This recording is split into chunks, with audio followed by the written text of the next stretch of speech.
Hello, and welcome to the final episode of Greedy People. I'm Nicholas Givens, and in this episode we will be talking about greedy televangelists and how they are ripping off the Christian community. The first one we will be talking about is Peter Popoff, and then we will get to how Jim Bakker and his history of scandal has affected the Christian community and why you should probably not trust them. First, let's talk about Peter, shall we? Peter Popoff was born in Germany in 1946. Sometime during his childhood, he immigrated to the United States from Germany. He attended a community college and then transferred to University of California in Santa Barbara, where he graduated with his degree in 1970. It should be noted that his father was a preacher, so he basically followed in his father's footsteps beginning in 1960. Print ads would tout him as the miracle boy preacher. However, as you will see, it turned out to be bull. So how is it bunk, you might ask? Well, the explanation for that is that James Randi, a well-known skeptic, debunked him in 1986.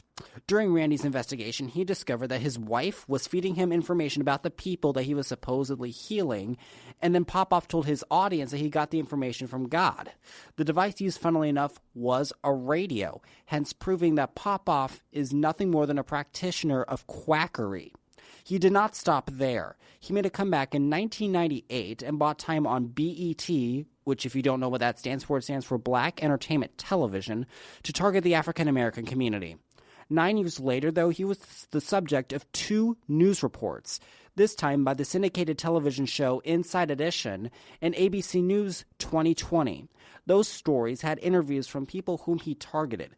The victims alleged he stole thousands of dollars from them.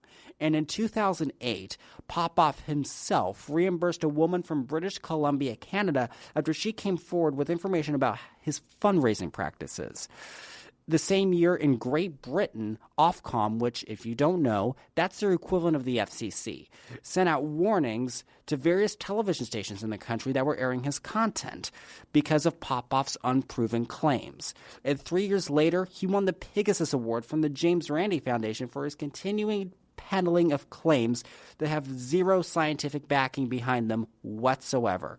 Specifically, he claimed that his so-called miracle spring water was a panacea, aka a cure-all, which turned out to be utter bullshit, and he is still doing this to this day. Next up, let's talk about Jim Bakker, shall we? Where do I begin with Jim Bakker? He is a convicted felon, and on Greedy People, we did see 2 of those at least. Those being the cases of Bernie Madoff and Lou Pearlman. But here's some background information on Jim Bakker. He was born in 1940 to Raleigh and Fernia Bakker in Michigan. Jim Bakker was abused as a child, including being groomed by a man whose identity I don't know, nor do I even want to know. The same man sexually abused Jim Bakker for years as a child. This, while traumatic, could have led Jim to engage in sexual misconduct that we will get to later, involving one of his secretaries, Jessica Hahn. In the 1960s, he married Tammy Faye Bakker. May she rest in peace. He started the Trinity Broadcasting Network with Paul and Jan Crouch. The Bakkers left TBN on not-so-good terms with the Crouches. As for his unlawful activities, where the do I even begin with Mr. Bakker?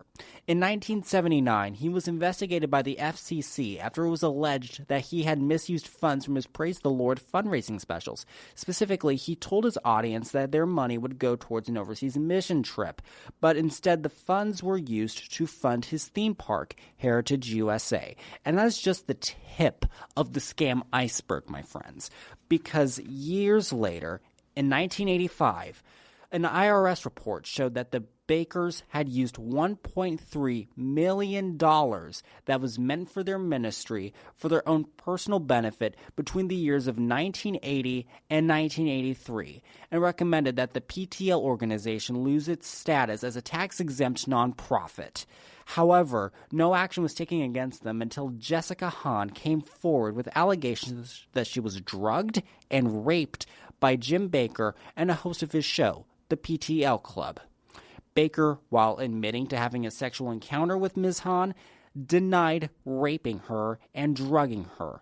Bakker paid her $279,000 in hush money in order for the story to not get out.